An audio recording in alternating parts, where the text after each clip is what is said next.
va continuer. Jésus va vaincre dans le désert, dans des jeûnes de prière. La Bible dit que durant les 40 jours, Jésus était en jeûne et en prière. Amen. À chaque fois, on a dit que durant toute notre vie, le diable de temps en temps va nous amener au désert, va nous tenter. C'est ça notre désert. N'est-ce pas, hein? Voilà. Mais comment, quand on sent déjà qu'on est en phase de tentation, on doit maintenant passer des temps, beaucoup plus de temps de prière et de jeûne. Bien aimé, c'est très important. Quand tu sens qu'il y a tarissement, il y a rejet, c'est ton temps de désert. Quand tu sens que le diable coupe partout, pourtant tu n'as pas péché, tu cherches la face de Dieu, tu es là. Non, c'est ton temps de désert, n'insulte pas. Job a été dépouillé complètement. Ce que Satan fait avec Job là, bien aimé, c'est fort. Tout détruit. Et il attaque encore son corps par des plaies. Il n'a pas régné Dieu, mais l'erreur qu'il a commis, c'est qu'il a dans ces paroles là, ces lamentations là, n'ont pas plu à Dieu. Ça veut dire quoi? La leçon qu'on doit tirer là, c'est quoi? Dieu, c'est un chef militaire. Quand il te soumet, il dit soldat, tu dois rire plutôt. Amen. Il dit soldat, attention, tu reçois les coups, il faut pas pleurer, il faut rire. C'est ça Dieu. C'est le combat, la formation. Dans ça là, Dieu veut que tu le glorifies seulement. Dieu veut que tu regardes à lui. Dieu veut que tu l'adores et il est content pour ça. Et il prépare ta couronne. Il a fait avec Jésus-Christ. Pas de dérogation. Tout le monde, on doit passer par là. Jésus a dit, prends ta croix et porte. Maintenant, bien aimé, si tu ne lis pas la parole, si tu ne lis la Bible là, comment tu vas comprendre? Comment tu vas vaincre? Jésus a dit, il est écrit aussi. Quand Satan dit, fais ça, il dit non, il est aussi écrit comme ça. C'est pas ça? Quand on était dans le survol des autres, l'Esprit de Dieu nous a aidé à comprendre aussi. Je vous assure, hein, si l'Esprit de Dieu nous ouvre les yeux là, la Bible là, vraiment, tout revient, c'est là comme ça. Quand ils sont sortis de l'Égypte là, hein, le peuple est sorti. Devant eux, c'est quoi? Mer Rouge, n'est-ce pas? Derrière eux, Pharaon. Pharaon venait, n'est-ce pas? Là même, c'est le combat déjà qui commence. Les obstacles, derrière, combat, les attaques. Oui. Mais il faut regarder au Seigneur. Mais quand Dieu les a fait traverser, quoi? La mer Rouge. L'apôtre doit trouver la révélation. Il va parler de quoi? C'est le symbole de baptême. Baptême d'eau, les amis. Et quand ils ont traversé l'eau. C'est le symbole de quoi? Le baptême d'eau de la parole. Il dit, chrétien, quand tu sors de l'Égypte, tu sors du monde, quand tu donnes ta vie à Jésus, plonge-toi dans l'eau, baptise-toi dans l'eau. Parce que c'est cette eau-là qui va tuer les ennemis qui vont venir. C'est la même chose. Qui a tué les pharaons et son armée?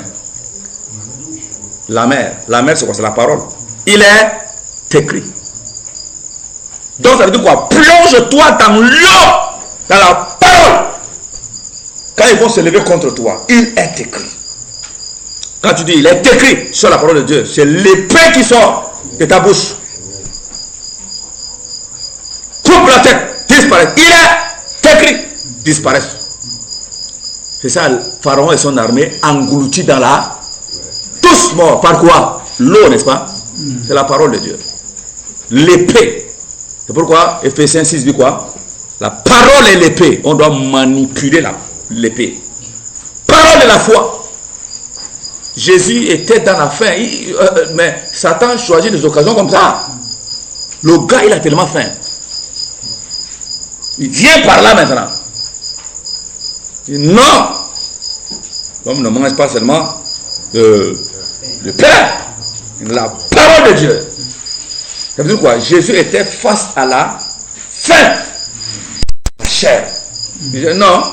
La parole de Dieu. Ça veut dire que même si le diable t'entraîne sur le désert de la faim, il ne faut pas insulter Dieu. Amen. Mais vivons de la parole de Dieu. Très très important. Maintenant, quand il est sorti, nous voyons qu'il va être rempli de la parole de Dieu. Il va commencer maintenant par les miracles, la guérison et tout ça. Au niveau des chapitres. Maintenant, quand on va dans Luc, on voit qu'il a dit quoi? L'Esprit du Seigneur est sur moi.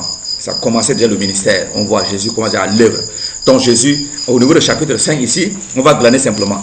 On va voir que Jésus était un enseignant. Amen. Commence déjà par enseigner. Parce qu'en fait, il vient pour nous sortir des ténèbres par quoi? Par la parole simplement. Et vous savez Jésus c'est qui? Jésus est la parole. Parce qu'il va dire dans Jean 6 là-bas, il va dire, vous devez me manger. Ah? Il dit, vos pères ont mangé de la manne, le pain dans le désert. C'est pas ça? Mais il était mort. En réalité, cette manne-là, c'est le symbole de moi Jésus. Durant 40 ans, ils ont mangé quoi? La manne. S'ils ne mangeaient pas la manne, ils mouraient. Donc nous également, durant de 40 ans sur la terre, en marche vers Canaan, nous devons manger la parole de Dieu. Nous devons manger Jésus. Tu ne manges pas, ça ne peut pas aller. Amen. C'est pourquoi, mais tout est là. Plongeons-nous dans la parole de Dieu.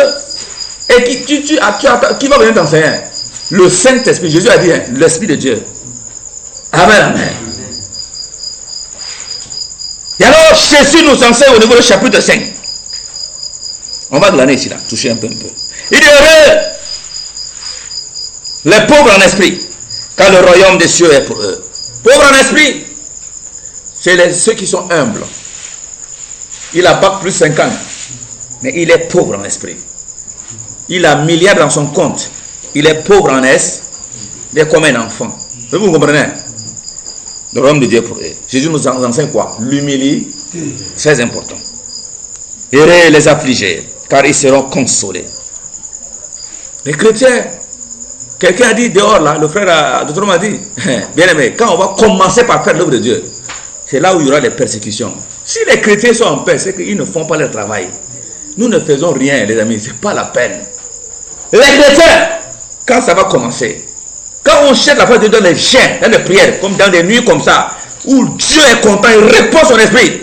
L'esprit de Dieu ne nous laisse pas tranquille. On commence à évangéliser partout. Mais les gens vont nous... Persécution va commencer. On va commencer par faire des prisons en vrac. C'est ça, chrétien. Et c'est ça la croix dont on parle.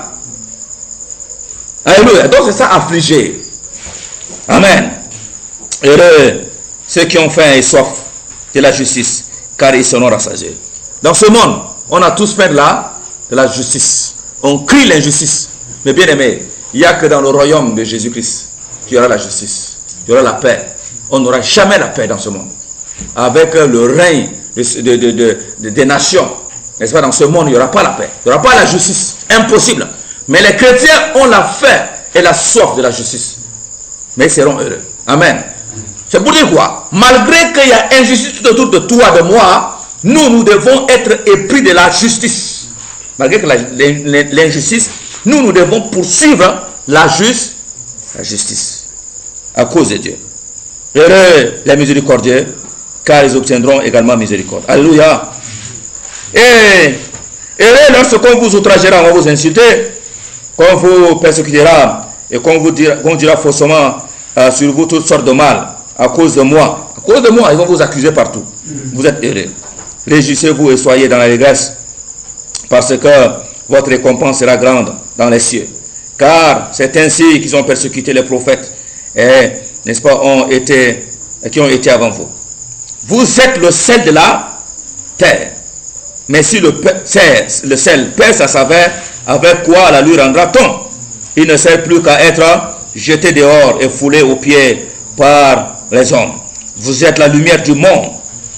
Une ville située sur une montagne ne peut être cachée. Et on n'allume pas une lampe pour remettre sous le boisseau, mais on la met sur le chandelier. Et elle éclaire tous ceux qui sont dans la maison. Que votre lumière luise ainsi devant les hommes, afin qu'ils voient vos bonnes œuvres et qu'ils glorifient votre Père qui est aux cieux. Alléluia. Jésus nous dit ici, vous qui me suivez, vous chrétiens, vous êtes le sel de la terre. Il dit, pendant que vous êtes sur la terre, vous allez empêcher la terre de devenir pourrie. Tu peux empêcher quelqu'un de devenir pourri si tu joues ton rôle de sel. Parce que le sel, en appliquant le sel, ça retarde la pourriture. Amen, amen. C'est ça le sel. Ça rend, entre guillemets, sucré la sauce. Entre guillemets, je dis entre guillemets. Ça donne la saveur. Hein? Le sel. Un bon goût. Amen. Le sel donne un bon goût. Quand il n'y a pas le sel, c'est mauvais même. C'est comme on veut jeter ça. Amen. On n'a pas l'appétit. Donc nous sommes le sel. Au niveau de la parole, au niveau des paroles qui doivent sortir de nos bouches, les paroles qui doivent sortir doivent être accompagnées de la grâce. Ces paroles qui sortent ne doivent pas amener les gens à vomir. Ça doit amener les gens à avoir l'espoir. Parole d'amour, parole de grâce.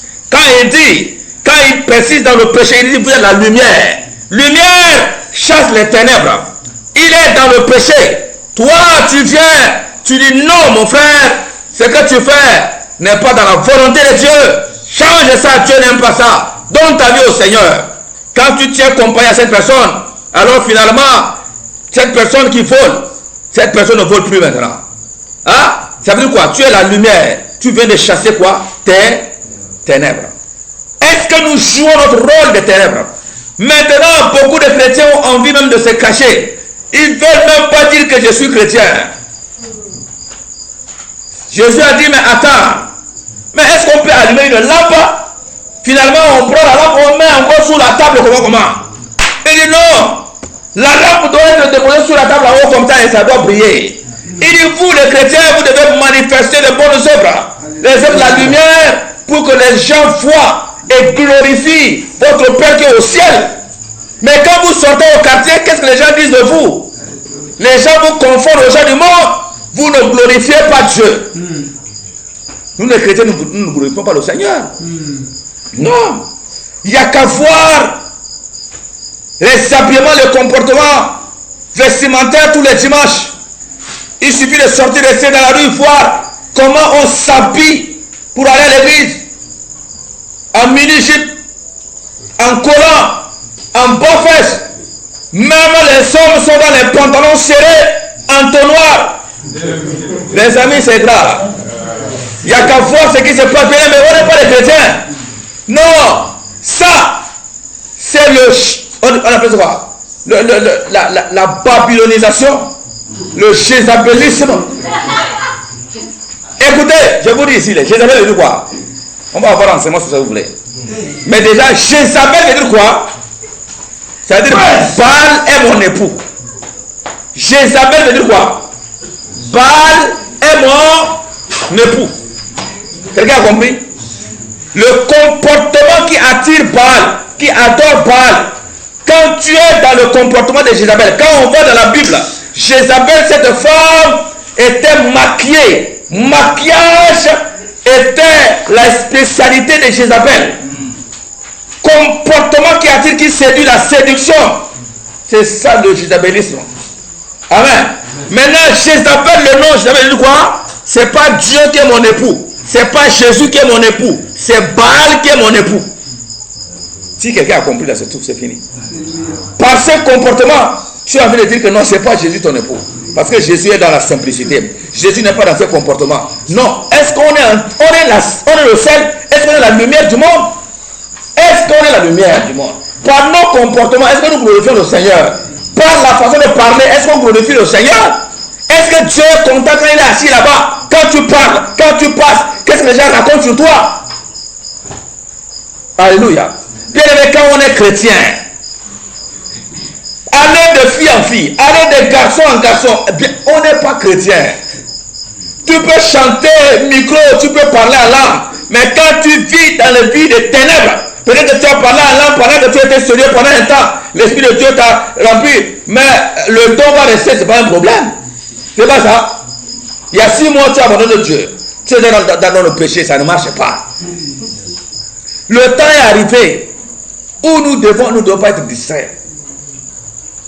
15 ans, 17 ans, 12 ans, 13 ans, tu commences à parler le langage de copains et copines. Et ça veut dire quoi? C'est le monde. Tu n'as pas un travail, reste tranquille.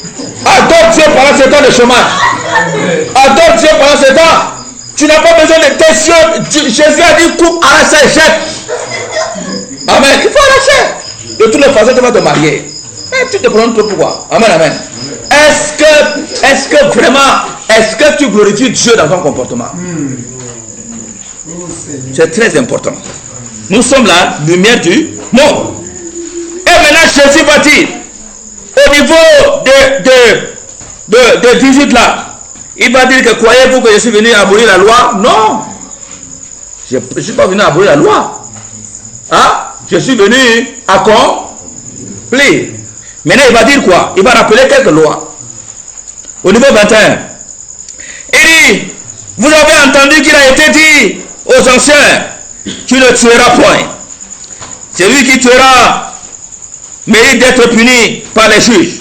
Et moi, je vous dis que quiconque se met en colère contre son frère mérite d'être puni par les juges. Que celui qui dira à son frère Raka mérite d'être puni par les Sanhédrins. Et que celui qui lui dira insensé mérite d'être puni par le feu de la Géhenne. Ça veut dire quoi? Jésus nous dit ici que l'amour domine. Quand tu te mets en colère, il a dit quelque part également que là, que le Seigneur ne se couche pas sur ta colère. Très important. Nous avons tous cette faiblesse. Quand ça commence, il faut dégonfle-toi. Demande pardon, lâche ça. Amen. Ça veut dire qu'on est condamné à nous aimer. Tu peux te choquer sur le champ, mais dégonfle-toi, laisse aller. Amen, amen. Et il dit si donc tu présentes ton offrande à l'autel et que là tu te souviens que ton frère a quelque chose contre toi, laisse là ton offrande devant l'autel et va d'abord te réconcilier avec ton frère, puis viens présenter ton offrande. Tout ça c'est pour dire quoi? On ne doit pas avoir de problème avec quelqu'un. Un chrétien qui dit qu'il a un problème avec tel, il garde ça pendant les jours, il y a un problème. Là, il y a un problème. Il dit, là, Jésus me dit, hein, même si fidèle a un problème contre moi, je dois chercher à le rencontrer plutôt. Ah, c'est lui, même si c'est lui, je dois chercher à le rencontrer pour établir la paix. Quelque part, c'est dit que tu vas, s'il te rejette, tu trouves encore deux personnes, ça ne marche pas, l'église, ça ne marche pas, il faut le regarder comme un pas. Donc, toi qui refuses le pardon là, vers la fin, c'est toi, ça va retomber sur toi.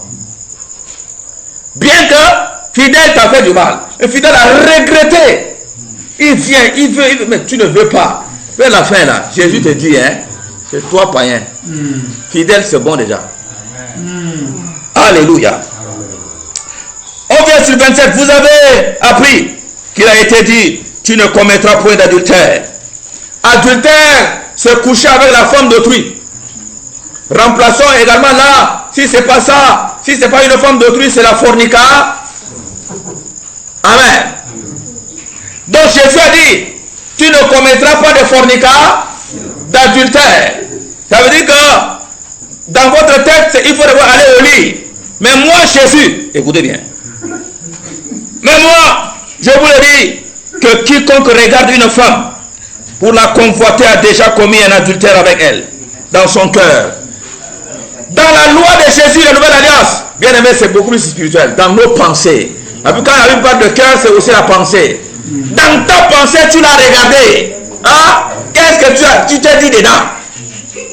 Bon, tu continues à regarder jusqu'à là-bas. Deuxième, troisième vue. Pourquoi? Qu'est-ce que tu t'es dit dans ton cœur? Il y a longtemps, c'est même chose. Tu as déjà commis le péché. La nouvelle alliance, c'est fort. Ça veut dire quoi? Contrôlons nos pensées. Quand ça vient, je rejette au nom de Jésus. Ça se prépare à venir là. Non, au nom de Jésus-Christ. Amen. Prends un chant d'adoration. Regarde. Moi, souvent quand je passe, quand je vois très belle, je vois là, je regarde. Je regarde hier seulement, jusqu'à seulement. Amen.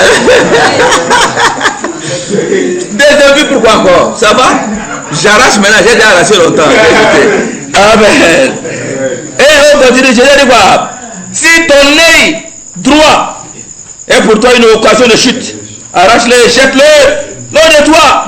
Jésus n'a pas dit qu'il faut prendre le couteau pour enlever. Il ne faut pas faire deuxième vue. Quand tu la regardes, fais comme ça va. Tu viens d'arracher. Amen, amen. Quand il est avantagé pour toi, qu'un seul, n'est-ce pas, avantagé pour toi qu'un seul de tes membres périsse, que ton corps entier ne soit pas jeté dans la guerre. Jésus est en train de parler de quoi? La chair qui devait être sacrifiée, crucifiée. C'est pas facile. Ça fait mal. Et si ta main droite est une occasion de chute, coupe-la. Amen. Ah, taille. Faut te tailler. Et cette la loi est de toi, car il est avantageux pour toi qu'un seul de tes membres périsse et que ton corps entier n'aille pas dans la guerre. Ça veut dire quoi? Dans l'enfer. Il a été dit, celui qui répudie sa femme, lui donne une lettre de divorce. Avant là, au temps de la loi, tu vis avec une femme. Tu vois que ça va. Bon, tu écris seulement une lettre. À partir d'aujourd'hui, tu n'es plus ma femme, voilà, c'est ça, et j'adresse, je donne aux anciens. Bon, fini. Va chez toi. Jésus va dire quoi? Mais moi, je vous dis, celui qui répudie sa femme, sauf pour cause d'infidélité, l'expose à devenir adultère. Et que celui qui épouse une femme, répudié commet un adultère. Jésus est contre la répudiation. Jésus est contre le renvoi des femmes. Alléluia. Là, il y a deux doctrines qui se dégagent là, souvent. À cause de ce français, surtout ce verset.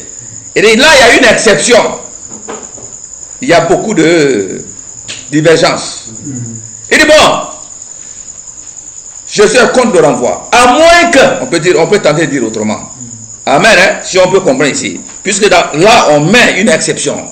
N'est-ce pas? Hein? Il dit sauf si c'est un cas d'adulte. Ça veut dire que la femme est chez toi.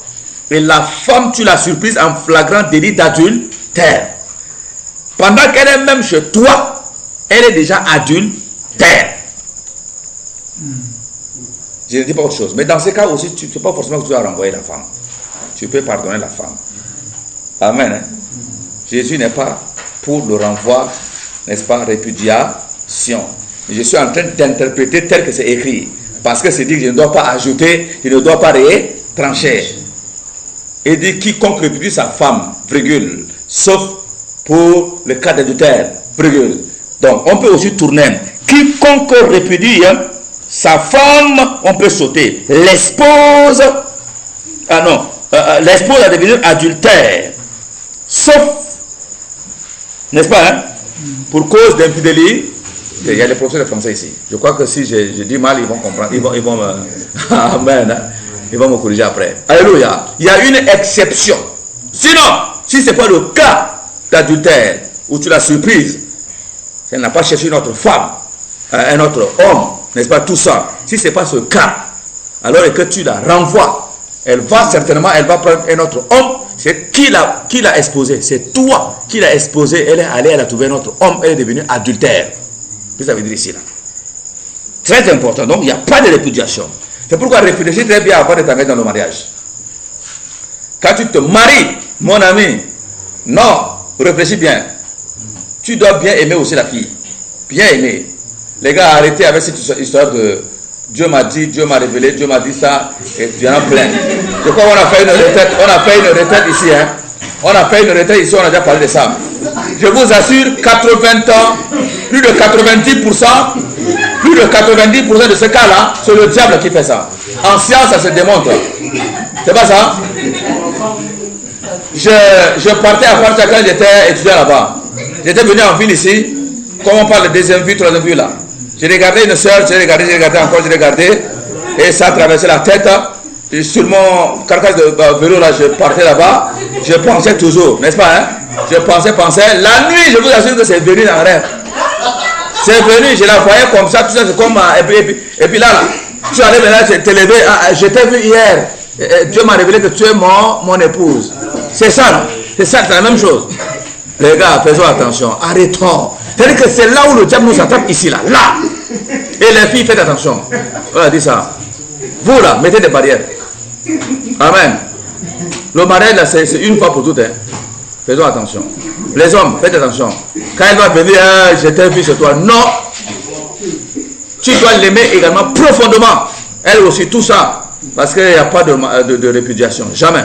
Tu ne dois pas aussi prendre une deuxième femme. Jamais. Une seule femme, c'est fini. Amen, amen. Donc, on l'a renvoyé. Donc, réfléchis bien d'abord. Amen, amen. Et alors, on est en train de vers la fin.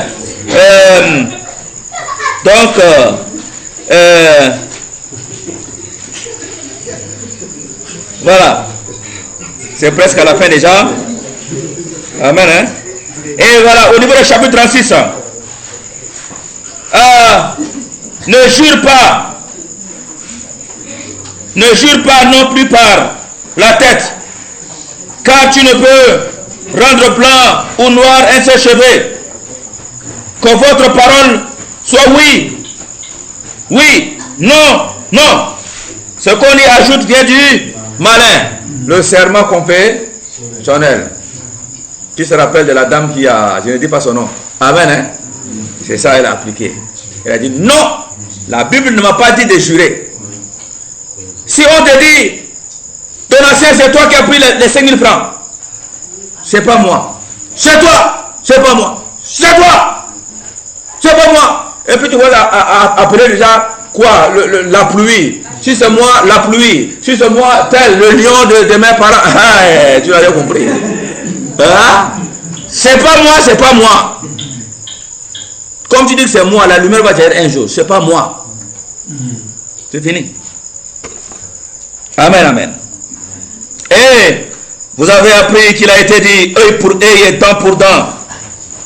Mais moi, je vous dis de ne pas résister aux méchants. Si quelqu'un te frappe sur la joue droite, présente-lui aussi l'autre. Alléluia. Quelqu'un te frappe ici. Jésus dit quoi? Ne réponds pas. Ça nous aide à appliquer la parole du Seigneur à 100%. Alléluia. Il te dit quelqu'un te tape. Nous devons être pacifiques. Jésus n'a pas répondu à tous ceux qui l'ont tapé. Chiffler ici, cracher sur lui, tout ça. Même le gringalet comme ça, il vient, il le tape. Tout ça, Jésus n'a pas répondu. Insulté, il n'a pas répondu. Quand il était devant, je ne sais pas sur le Sanhédrin, mais devant le sacrificateur, le culotté qui vient le gifler, taper comme ça, il dit mais bon, si j'ai mal parlé là, il faut me prouver que j'ai mal parlé. Bon, mais si j'ai bien parlé, mais pourquoi tu m'as tapé? Je n'ai rien dit. C'est ça seulement il a dit, démontrer. Et j'imagine que le gars a reçu un choc. Il s'écarte. Alléluia. Donc, œil pour œil. La loi dit quoi? Jésus a dit que Jésus n'est pas venu pour abolir, mais Jésus est venu pour accomplir, arranger. Tout ça aussi, n'est-ce pas? Hein? On vous a dit œil pour œil. Si quelqu'un t'a poignardé, moi poignardé. Chiffler, tu chiffres. Insulter, insulte. Oui. Ne laisse pas faire. Amen. Jésus dit quoi? Non. De gifle, tourne ici. Les disciples de Jésus-Christ, envoyés par Jésus pour aller préparer la Pâque, pour aller demander où ils doivent préparer la Pâque. Quand ils sont allés préparer, ils ont demandé, on les a refusés. Et dans leur kilo. Comment le maître nous envoie pour nous refuser le lieu où on doit préparer la Pâque?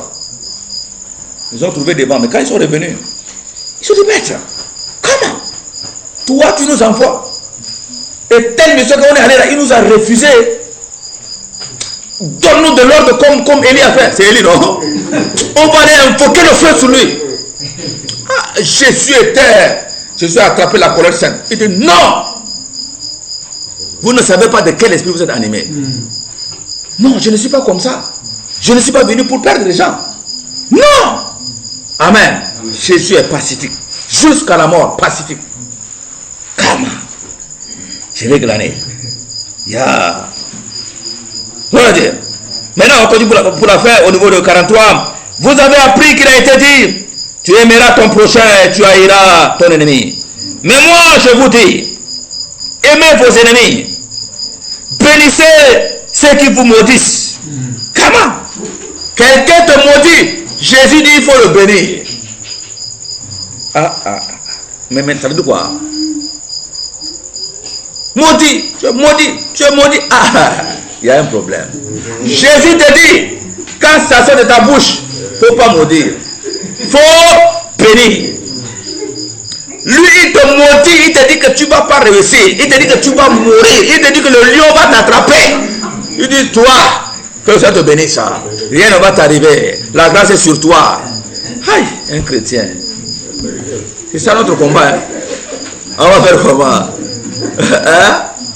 Quelqu'un qui ne peut même pas. C'est-à-dire que tu peux l'attraper comme tu peux te le taper.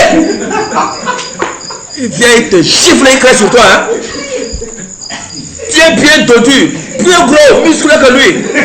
Quand tu étais dans le monde, c'est que tu étais un grand bagarreur. Ah, bien aimé. C'est que tu sèmes, tu vas récolter. Avec les muscles là, tu es dans le monde. Bagarre, tape les gens. Viens au Seigneur, tu vas payer. Le Seigneur te dit, mon fils, tu veux être mon fils, n'est-ce pas? Cette fois-ci, je vais faire venir, je vais autoriser au diable là. Comprenez-moi mon langage. Le diable va avoir l'autorisation, il va amener les gens gringaler comme ça. Pas les gens gros. Comme ça. Ils vont te chiffler. Ils vont te taper devant les gens. Toi, tu as humilié les gens. Avec le muscle là, tu as tapé les gens publiquement. Les gens t'ont acclamé. Il dit, mon fils, attends. Tout se fait sur la terre. Amen, amen. Tu donnes ta vie au Seigneur. Marche avec le Seigneur. Il y a des moments maintenant. Satan dit, hein, ton dossier, parle au passé. C'est comme ça. Dieu t'a vu? Ok, on va voir. Il vient, te chiffre, papa, et devant les filles encore. Ça, c'est une épreuve. On va voir, tu vas avoir combien de points. Tu vas rater ou bien. Amen, amen. Si tu aimes Jésus, tu ne peux rien faire. Ça vient dans la tête. Satan te rappelle quand tu étais là-bas. C'est comme ça les gens ont dit, mais quand moi j'étais dans le monde, quand tu dis comme c'est bon, c'est pas bon. Ne dis rien. Il te rappelle, toi aujourd'hui tu es comme ça. Satan qui a fait ça, il a ramené les gens ici. Il te parle ici dans ta pensée. N'écoute pas ça. Adore Dieu. Quand tu traverses ça, tu dis je t'aime. Je suis devenu chrétien, je ne fais plus ces choses. Tu m'as giflé, je t'aime, je te remercie. Que le Seigneur te bénisse. Merci. Va là-bas, il crée sur toi, enlève le mouchoir et fasse comme ça. Il dit merci, il n'y a pas de problème. Humiliation. Tu arrives à la maison, là les anges sont contents. Tu arrives à la maison, tu es humilié, la chair est déchirée. Tu vas, quand tu es en train de prier, les larmes coulent, tu es en train de pleurer là-bas à la maison. Dieu a acclamé, il dit c'est bon. La victoire. Il dit mon fils, c'est bon, je vais t'élever. D'autres choses encore, ça vient sur. Tu vas payer sur la terre. Tout ce que tu as fait, tu vas payer. Si tu as été un grand voleur, les gens vont te voler beaucoup. Amen, amen. Bon, on va payer parce que Dieu, il est juste. Non, il te pardonne, mais on paye les prix. Alléluia. Et il dit il faut bénir. On est presque à la fin. Alors, on a dit quoi? Au niveau 45, il dit, mais moi, je vous dis, aimez vos ennemis, bénissez ceux qui vous maudissent, faites du bien à ceux qui vous haïssent, et, n'est-ce pas, priez pour ceux qui vous maltraitent et qui vous persécutent, afin que vous soyez fils de votre Père qui est dans les cieux. Car il fait lever son soleil sur les méchants et sur les bons. Et il fait pleuvoir sur les justes et sur les injustes. Si vous aimez ceux qui vous aiment, quelle récompense méritez-vous? Les publicains, c'est-à-dire les pécheurs là, aussi n'agissent pas de même. Et si vous saluez seulement vos frères, que faites-vous d'extraordinaire? Les païens aussi n'agissent-ils pas de même? Soyez donc parfaits, comme votre Père Céleste est parfait. Comment? C'est ça la loi de Jésus-Christ. Jésus est dans l'enseignement, sermon sur la montagne, le chapitre 5, on appelle ça quoi? Sermon sur la montagne, c'est enseignement sur la montagne. C'est bien aimé, c'est une nouvelle doctrine, bouleversement. C'est-à-dire que Jésus devient une pierre d'achoppement. Les docteurs de la loi n'ont rien compris. Comment le petit ne parle comme ça? Hein? La loi de Moïse nous enseigne la loi et nous dit que œil pour œil, dent pour dent. Lui, il vient nous dire autre chose. C'est ça. C'est ça la doctrine de Jésus. Tu dois prier pour ceux qui te persécutent. Voilà la raison pour laquelle tes parents te renvoient de la maison. Tes pères te renvoient. Les autres te chassent de la maison à cause de Jésus. Jésus te dit, ne les maudis pas. Sois intelligent. D'abord, j'avais dit là-bas à la retraite, même si Boko Haram t'attrape pour t'égorger, les gens veulent t'égorger à l'instant pour Jésus-Christ. Ne meurs pas avec la colère dans ton cœur. Hein. Bénis-les dans ton cœur. Prie même, si tu as l'occasion, prie, dis Seigneur, pardonne-les. Et pardonne aussi mes péchés. Ah, c'est le secret. Parce que Jésus a fait la même chose. Sur la croix, il dit, Père, pardonne-les. Deuxième personne qui est là, Étienne, n'est-ce pas? Il a dit quoi? Quand on les lapidait, les sangs giclait, ils devaient mourir. Il a dit quoi?